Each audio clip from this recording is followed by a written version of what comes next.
नमस्कार दोस्तों, विश्वास एजुकेशन प्राइवेट लिमिटेड के UPSC, GPSC, RPSC, BPSC, Jharkhand public service commission और सभी राज्य सिविल सेवा परीक्षाओं के जनरल स्टडीज कार्यक्रम में आपका स्वागत है।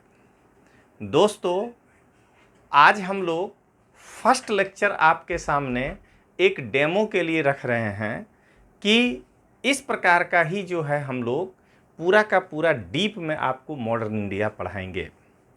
हमारे कार्यक्रम के बारे में विस्तृत जानकारी के लिए आपको मेरे नीचे जो है सिंबल में आपको दिख रहा होगा, आप चाहें तो उस नंबर पे संपर्क कर सकते हैं।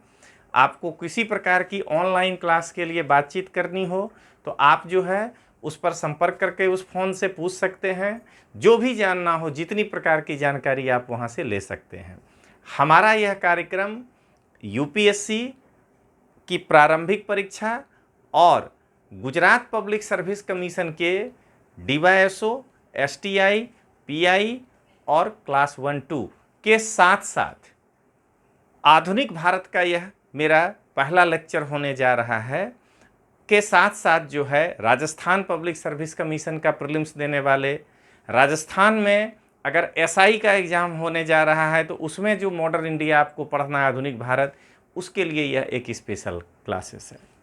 तो चलिए दोस्तों, शुरुआत करते हैं। सबसे पहले हम लोग आधुनिक भारत में एक चैप्टर पढ़ते हैं, उत्तर मुगल काल।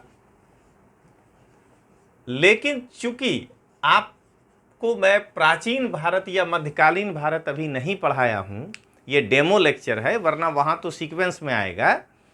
इसलिए अगर हम सीधे ही आपको आधुनिक भारत पढ़ा दें तो संभवतः आप जो है बहादुर शाह प्रथम का कोरिलेशन नहीं कर पाएंगे।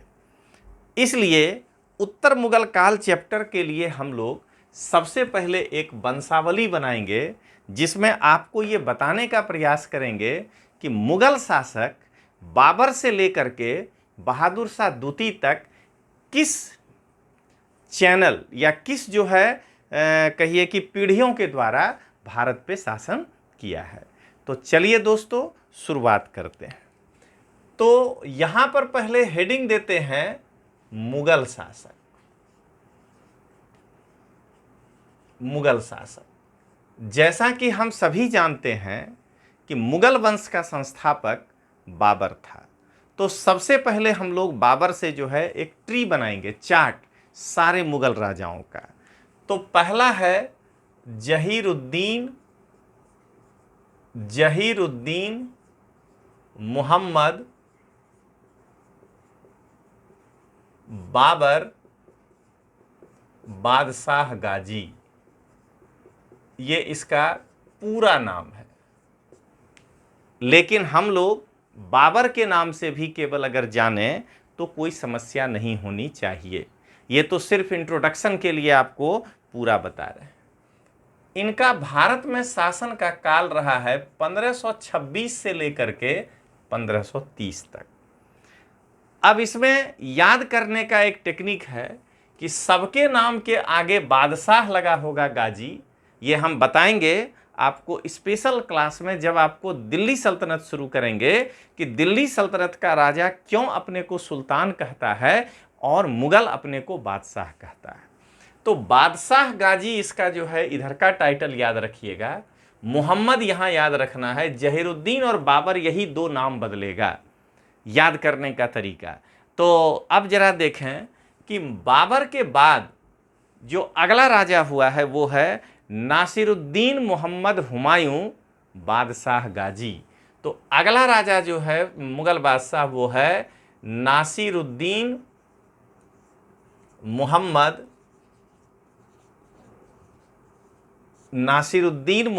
हुमायूं बादशाह गाजी। ये जस्ट जो है आपका एक बैकग्राउंड है कि पहले आप ये जान लीजिए, तब अगले लेक्चर में हम लोग बहादुर शाह प्रथम से पढ़ना शुरू करेंगे। वैसे तो इनका जो है कार्यकाल हुमायूं का जो हम लोग मानते हैं वो 1530 से लेकर के 1556 के बीच मानते हैं। लेकिन हुमायूं के इस पूरे कार्यकाल को 3 भागों में हम लोग विभाजित करते हैं। 1530 से 1540 के बीच का जो हुमायूं का काल है वो शेर शाह के साथ संघर्षों का काल है।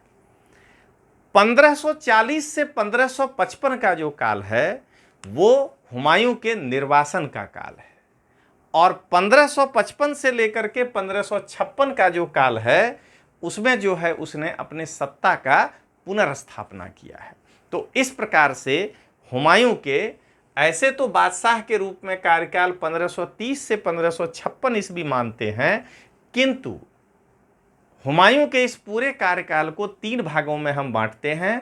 पहला, शेर शाह के साथ संघर्ष, ये जो है 1530 से 1540 है, वो राजा है, बादशाह है, किंतु इस फेज में उसका मुख्य जो है, मूलतः और भी है घटना, लेकिन मुख्यतः शेर शाह के साथ संघर्ष रहा। 1540 से लेकर के 1555 तो हुमायूं का निर्वासन हो गया यहाँ से, और 1555 से 1556 के बीच का जो काल है वो हुमायूं फिर से अपने सत्ता को पुनर्स्थापित किया है। अब इसके बाद जलालुद्दीन मुहम्मद अकबर बादशाह गाजी, अकबर बादशाह गाजी। जलालुद्दीन मुहम्मद अकबर बादशाह गाजी 1556 से लेकर के 1605 ईस्वी तक भारत पे शासन किया है। ये सब मध्यकालीन भारत में है, लेकिन कोई नॉन इतिहास बैकग्राउंड का लड़का भी मान लीजिए क्लास में हो सकता है, अगर वो, तो उसको पहले एक बार इसकी जानकारी दे दें ताकि वो मॉडर्न इंडिया भी अगर शुरुआत करे तो उसको बेटर समझ सकता हो।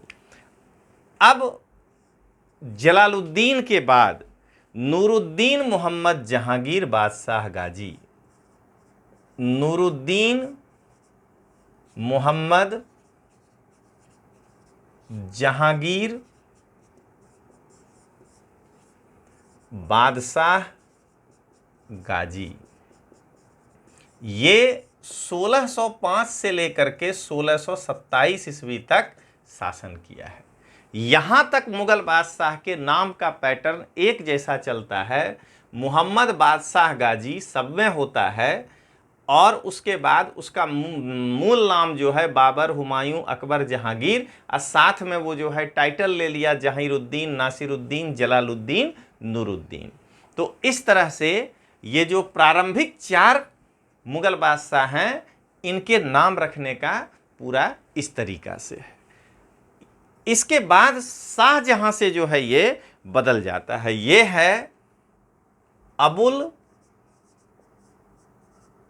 मुजफ्फर सिहाबुद्दीन, अबुल मुजफ्फर सिहाउद्दीन मुहम्मद। देखिए नाम रखने का तरीका बदल गया।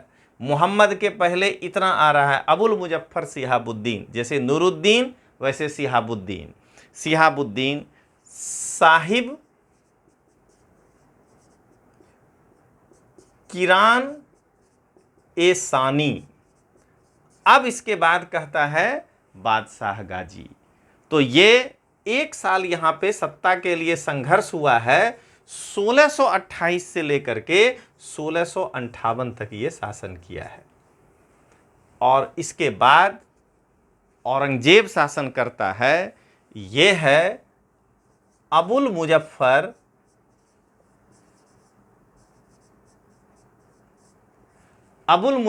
सिहाबुद्दीन के जगह पर हो जाएगा मुहीउद्दीन। तो अबुल मुजफ्फर मुहीउद्दीन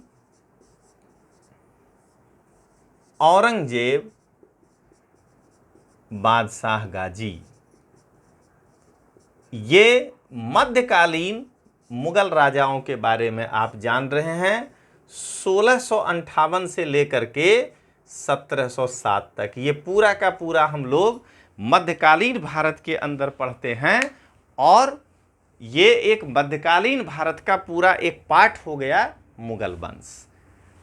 मध्यकालीन भारत में जो मुगल शासक शासन किया है 1, 2, 3, 4, 5 और 6, 1526 से शुरू किया है 1707, यानी मध्यकाल में 1707 से 1526 यदि माइनस कर दें तो 7 में से 6 गया 1, 8 और 6 में से 5, 181 वर्ष तक जो है पहला फेज जो है मुगलों का चला है और उसमें 3 और 3 6 शासक हुए। अब इस बैकग्राउंड के बाद जब हम लोग आगे बढ़ेंगे तो अब हम लोग जानेंगे उत्तर मुगल काल। तो यहां पर हम लोग अब उत्तर मुगल काल के बारे में जाने, क्योंकि अब हम लोग प्रारंभिक मुगलों का एक परिचय ले लिए हैं और इस पर तो इतना डिटेल्स क्लास मध्यकालीन भारत में मैं लेता हूं कि ये मुगलों के ये जो हैं यही केवल 40 घंटे मुझे लगते हैं पढ़ाने में मुगलों को अकेला। तो ये जो है अभी केवल नाम बताए। तो अब हम लोग हेडिंग देते हैं उत्तर मुगल वंश।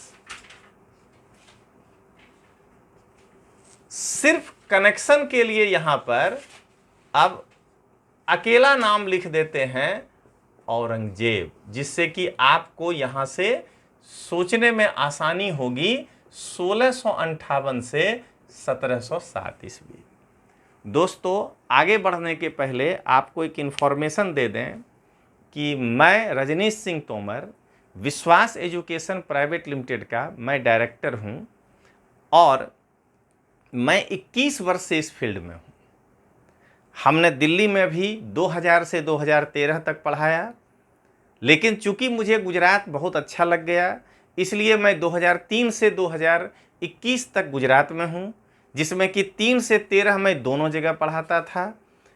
इतिहास, क्या कहते हैं, पॉलिटी, भूगोल और साइंस एंड टेक, इन 4 पे मैं प्रीलिम्स में बहुत अच्छे तरीके से बता सकता हूं। ऐसा तो मैं नहीं कहूँगा कि मैं एक्सपर्ट हूं, क्योंकि हर किसी के ज्ञान का एक सीमा होता है। इस पर हमारा एक special package Bharat digital class पे अगर गुजरात के कोई बच्चे लेना चाहते हों तो भारत डिजिटल क्लास पे इन 4 विषय का 400 घंटे से ज़्यादा का ओनली प्रीलिम्स का लेक्चर है, ठीक है। और वह मैं बोला हूँ हिंदी में, लेकिन उसकी पीपीटी पूरी की पूरी गुजराती में है। अब हम लोग एक नया चीज लेकर के आ रहे हैं कि आपको लाइव एंड रिकॉर्डेड लेक्चर दें, और उस श्रृंखला में इस बोर्ड पर आपको लाइव लेक्चर होगा। ये तो मैं डेमो दे रहा हूं कि इस तरह से मैं पढ़ाऊंगा। और अब हम लोग मेंस में एक करंट अफेयर्स का स्पेशल बैच लॉन्च किए हैं, मेंस है वो, जिसमें मैं 1 महीने में 40 प्रश्न विथ आंसर लिखाता हूं। उसका डेमो भी आपको YouTube पर है, आप चाहें तो मेरे YouTube पर जाकर के देख सकते हैं। 1 प्रश्न का डेमो है उसमें। तो हम लोग वो शुरू किए हैं। बहुत जल्द हमारी जो है संविधान की मेंस की कक्षा आने जा रही है। लगभग 15 जून से मुख्य परीक्षा का हमारा जो है IAS हो, GPSC हो, राजस्थान पब्लिक सर्विस कमीशन, कहीं भी 200 वर्ड्स में मैं वो लिखाऊंगा। क्वेश्चन आंसर के फॉर्म में आपको समझाते हुए करंट मुद्दों के साथ होगा। तो चलिए हम लोग थोड़ा आगे बढ़ते हैं। गुजरात के लड़कों को मैं एक बार फिर से एड्रेस करूंगा कि यदि आप प्रीलिम्स की तैयारी कर रहे हैं तो भारत डिजिटल क्लास पे आप जाइए और वहाँ IAS फुल पैकेज होगा तोमर सर का, और आप उसको परचेज करिए और आप उसको सब्सक्राइब करके और पढ़िए। उसमें केवल 108 घंटे का लेक्चर भारत के संविधान पे है। 100 घंटे से ऊपर का लेक्चर जो है उसमें आपको केवल और केवल भूगोल से है। और मैं थोड़ा अस्वस्थ हो गया था, इसलिए पिछले 1 महीने से शूटिंग नहीं कर पा रहा हूं, वरना मौर्योत्तर काल तक मैं पढ़ा चुका हूं और वो भी 70 आवर्स से ऊपर का है। और तो आप वहां जा सकते हैं, आप वहां जाइए, भारत डिजिटल क्लास को सब्सक्राइब करिए और PPT गुजराती में उसके साथ जो है हमारे इस लेक्चर को देखिए। और मेंस का पूरा जो है कार्यक्रम और इस तरह के लाइव क्लास का कार्यक्रम रजनीश तोमर जो है वो अपने विश्वास एजुकेशन के ऑनलाइन क्लास पे लेकर के आया है। आप जो है उसके लिए संपर्क करिएगा, पूछ परछ करिए, आपको जो है मिलेगा। पूरी क्लास हिंदी में होगी, वो बोर्ड पर भी हिंदी में ही लिखा होगा, यानी किसी भी राज्य का लड़का ये जो है मेरा कोर्स ज्वाइन कर सकता है। चलिए, और लाइव के बाद वो रिकॉर्डेड फॉर्म में आपको मिल जाएगा। इसमें सभी लेक्चर आपको लाइव मिलेंगे और उसके बाद वो रिकॉर्डेड फॉर्म में मिल जाएगा। चलिए, तो अब आगे देखें। अब औरंगजेब के जो हैं ब्रांच कुल 5 पुत्र हैं। तो उत्तर मुगल काल में जहां पे जो राजा बनेगा उसमें नंबर लगा देंगे, 5 पुत्र हैं। पहला मोहम्मद सुल्तान। अभी हम लोग पढ़ेंगे कि मोहम्मद सुल्तान का क्या हुआ। पहला है मोहम्मद सुल्तान। दूसरा मुअज्जम, यही बहादुर शाह प्रथम के नाम से राजा बनेगा, माने बादशाह बनेगा 1707 से लेकर के 1712 तक। इसके बगल में 1 लगा दिए आपको। इसके बाद मोहम्मद आजम, तीसरा बेटा।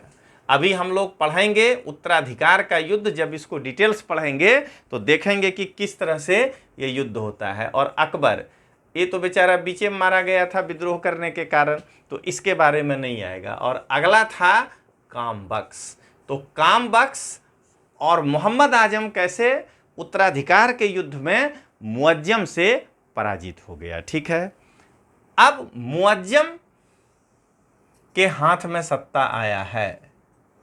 तो मुअज्जम के मरने के बाद, मृत्यु के बाद, उनके 4 बेटों में सत्ता के लिए संघर्ष होगा। तो एक है मुइजुद्दीन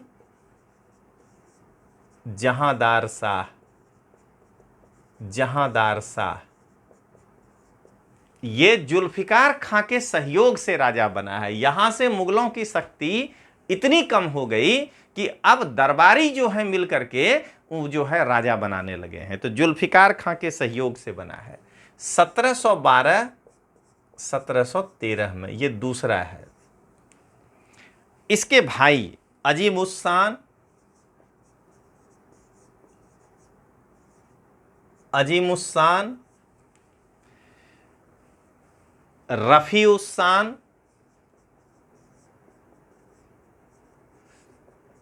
रफीउस्सान और जहांशाह,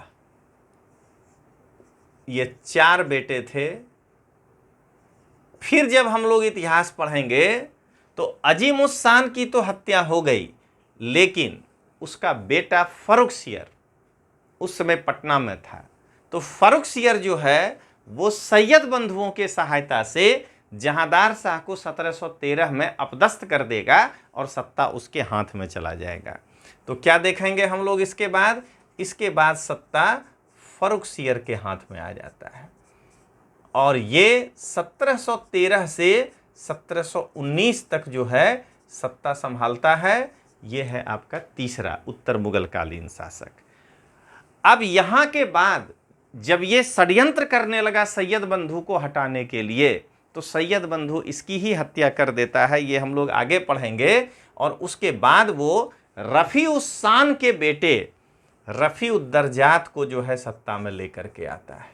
इसीलिए उसको अब हम लोग किंग मेकर कहने लगे हैं, रफीउद्दर्जात। लेकिन रफीउद्दर्जात की 1719 में ही मृत्यु हो जाती है। ये सब कारण के साथ पढ़ेंगे और बहुत ही डिटेल्स पढ़ेंगे। लेवल पूरा आईएएस का होगा। जिस तरह से वहाँ एनालिटिकल क्वेश्चन आते हैं उसी तरह से आपको एनालिटिकल यहाँ बताएंगे। इसके बाद जब इसकी मृत्यु हो जाती है तो इसके बाद रफीउद्दौला को जो है अगला मुगल बादशाह बनाया जाता है।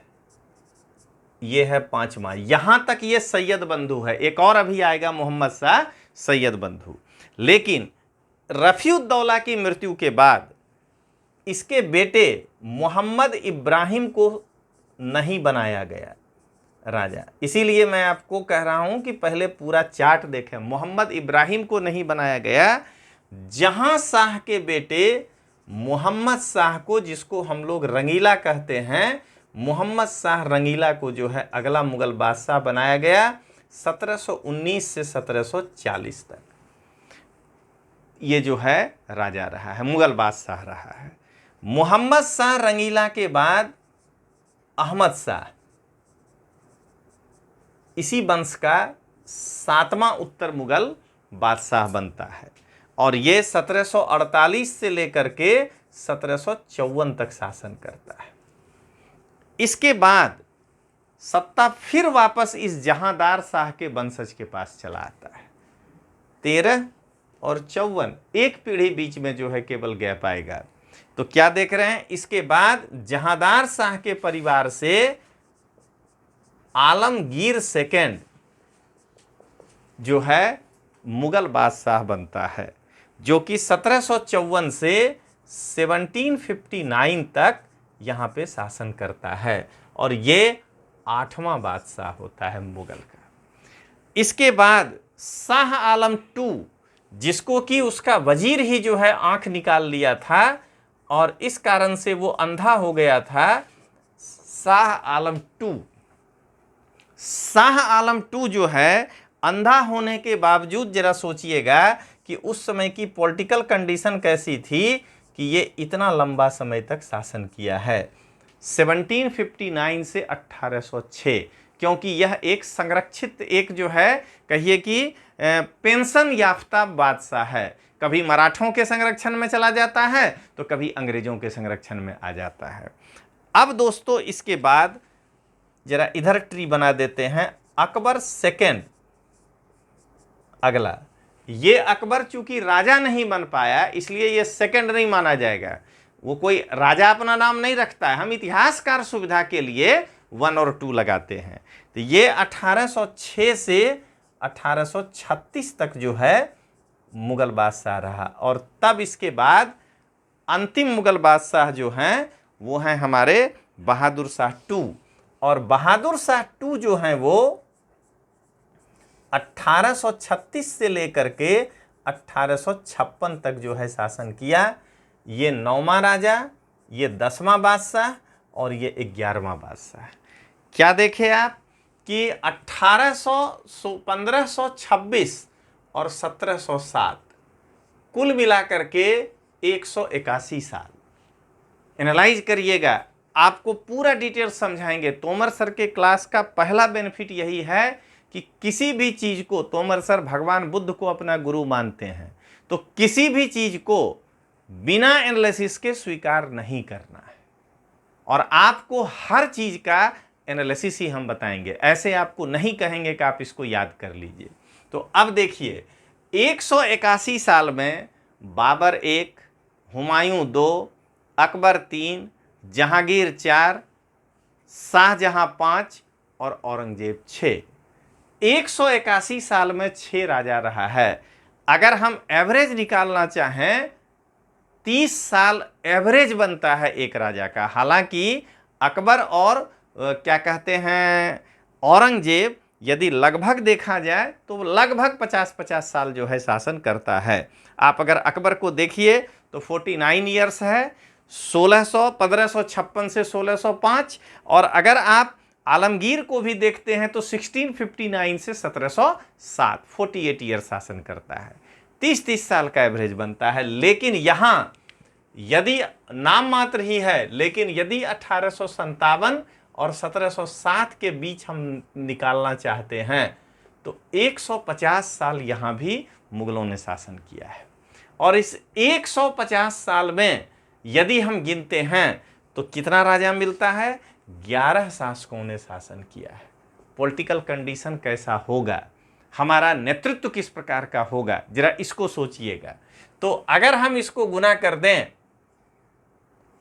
तो 13 साल समथिंग एवरेज बनता है। वो एवरेज इतना भी नहीं बनता, एक ये मोहम्मद शाह 20 साल के कारण एवरेज बढ़ा दिया है, और एक शाह आलम को देखिएगा तो ये भी लगभग 43-44 ईयर्स आपको दिखेगा, 1759 से लेकर के 47 ईयर्स, 47 साल वो शासन किया है। वरना कोई भी राजा अगर देखिएगा इन दो को छोड़ करके तो लंबे समय तक शासन नहीं कर पाया है। तो दोस्तों आज ये एक डेमो क्लास के रूप में आपको हमने बताया है कि किस तरीके से मॉडर्न इंडिया की हम शुरुआत करेंगे। आपको एक एक चीज़ बहुत ही तबीयत के साथ, जैसे अगर मैं आपको मान लीजिए हैदराबाद पढ़ाऊँगा तो ऐसा नहीं कि आपके दिमाग में घूमेगा कि हैदराबाद का मतलब क्या है, क्या आज का हैदराबाद? नहीं, तो बहुत छोटा है। हम आपको पहले भूगोल बताएंगे कि हैदराबाद का मतलब तेलंगाना, कर्नाटक के कुछ क्षेत्र, माना मैसूर उसमें कह लीजिए तो कर्नाटक के कुछ क्षेत्र, महाराष्ट्र के कई क्षेत्र, मराठवाड़ा से जो क्षेत्र देखते हैं वो, और तमिलनाडु के भी थोड़े से क्षेत्र मिला के हैदराबाद। वैसे ही अवध, तो पहले आपके दिमाग में ज्योग्राफी इन कराएंगे, उसके बाद जो है आपको राजा के बारे में पढ़ाएंगे। तो दोस्तों, आज ये एक डेमो लेक्चर था कि हम मॉडर्न इंडिया आपको इस तरीके से पढ़ाएंगे। आप अगर गुजराती पीपीटी में भी, अभी वहाँ शूटिंग हुआ नहीं है, लेकिन अगर आप गुजराती पीपीटी में भी जाना चाहते हैं तो भारत डिजिटल क्लास पे आप जाकर के ऑब्जेक्टिव में मेरा ये देख सकते हैं, ठीक है। उसमें प्रीलिम्स के लिए होगा। और अगर आप हिंदी में देखना चाहते हैं लाइव क्लास विथ रिकॉर्डेड, तो वो जो है आप विश्वास एजुकेशन में आकर के देख सकते हैं, ठीक है। जहां भी आपका इच्छा हो आप पूछ परछ कर सकते हैं। पूछ परछ के लिए आपको एक नंबर दे रहे हैं 9428804128। आप यहां पर जो है जानकारी ले सकते हैं कोर्स के बारे में। और अगर आपको मान लीजिए कि तोमर सर से ही डायरेक्ट यदि जानकारी लेना हो, हिंदी मीडियम के लड़के, ठीक है, तो 6355391928 ये जो है आप दो जगह इंक्वायरी ले सकते हैं। और यदि आप करंट अफेयर्स, उसका एक डेमो रखा हुआ है आपका यूट्यूब पर, देख सकते हैं। यदि आप करंट अफेयर्स क्वालिटीदार आंसर के साथ जो है आगे बढ़ना चाहते हैं तो तोमर सर मंथली बेसिस पर वो करंट अफेयर्स का क्लास ले रहे हैं। मात्र 500 रुपया हर महीने आपको भरना है। जिस महीने के बाद आपको लगे कि मेरी यूटिलिटी नहीं है, आप अगले महीने से क्विट कर सकते हैं।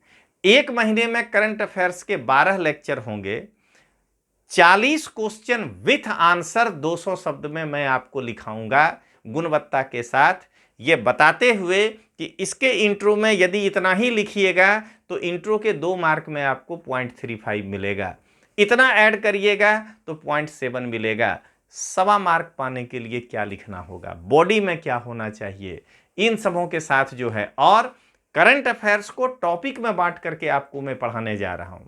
जैसे आपके पास ऐप से मैसेज आएगा कि कल तोमर सर इकोनॉमिक्स के ही केवल करंट अफेयर्स को ले रहे हैं, तो उस दिन उनके प्रश्न को छोड़कर दूसरा नहीं होगा। फिर आपको ऐप में आएगा मैसेज कि अगले दिन कि आज कल का क्लास जो है लोक प्रशासन और पॉलिटी से रिलेटेड करंट होगा। फिर आएगा साइंस एंड टेक से रिलेटेड करंट होगा। फिर आएगा नेशनल और इंटरनेशनल रिलेशन, इंटरनेशनल घटनाओं के को लेकर के करंट होगा। तो इस प्रकार से आपको अलग अलग दिन अलग अलग करंट अफेयर्स पढ़ाएंगे। 500 रुपया महीना कोई महंगा सौदा नहीं है दोस्तों। 6000 में आप 40 क्वेश्चन की गारंटी ले रहे हैं हर महीने। 480 क्वेश्चन जो है एक साल में लिख देंगे। 2022 आपका होगा, चाहे वो आईएएस का एग्जाम हो, चाहे राजस्थान पब्लिक सर्विस कमीशन हो, चाहे झारखंड हो, बिहार हो, या गुजरात में क्लास 1-2 पीआई, डीवाईएसओ या एसटीआई हो। और इसी तरह से आपको अगर मेरे पे भरोसा बनते जाएगा तो इसके बाद मैं फ्लेक्सी मॉड्यूल सब्जेक्ट वाइज आपको सब्जेक्ट देने जा रहा हूं कि लोक प्रशासन अगर हम मेरे यहाँ जीएस का पढ़ना चाहते हैं तो इतना ही इसका फी होगा। पूरे पेपर 2 में आपको नहीं अपने को पैसा बर्बाद करना है। ओनली नीति शास्त्र तोमर सर से पढ़ना है तो उसका इतना ही फी होगा। ओनली तोमर सर से पॉलिटी पढ़ना है तो उसका इतना ही फी होगा। इस तरीका से जो है आपको बैच दे रहे हैं, वो धीरे धीरे इन्फॉर्मेशन आते रहेगा।